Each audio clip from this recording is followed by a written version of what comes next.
as an Oklahoman, we're always proud to welcome the President of the United States, whether they're a Democrat or Republican, to the state and get to see what we're doing, the success story of the energy produced in Oklahoma. Obviously, I've been a supporter of the Keystone Pipeline, not just the southern portion, but the northern portion, all of it together. I wish the President would go ahead and do it. I don't think we need any further review. We've had many years to do this, so that's number one. The domestic production increase has happened not because of what the administration has done, but because of companies like we have in Oklahoma that are going to places like North Dakota, in Oklahoma, Texas, and these shale plays. And so anything that we can do to spur that growth, to keep the incentives for domestic production, I support. It's great to have the President in town. Anytime the President comes into your state, that's a big deal. Very frustrating in some ways that he's taking credit for something that he absolutely did not do. It does remind me of a weatherman standing up and taking credit for the rain after it comes.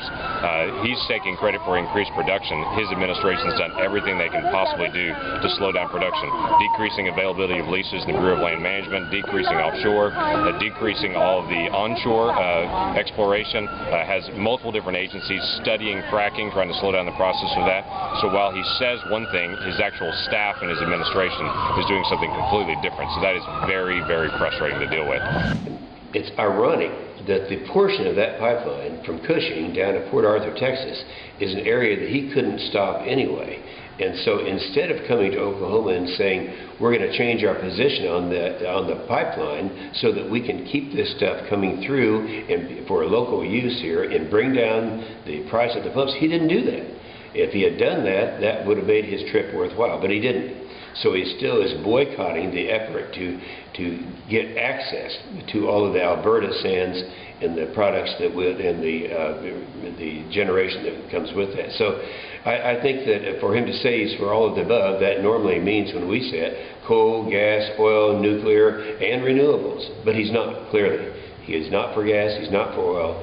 And the fact that more production has come in during his presidency is in spite of what he's done. The Keystone Pipeline piece that is fascinating to me, because he stands up today and says, I'm going to expedite this permit.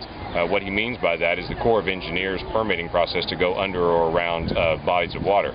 He personally, in his administration, last year shut down the Army Corps of Engineers from doing that permit last year and wouldn't allow them to do it. If they hadn't shut that down last year, it would already be done at this point. So it's ironic for him to say, I'm going to accelerate the process this year, though last year I actually shut it down and caused it to go slower.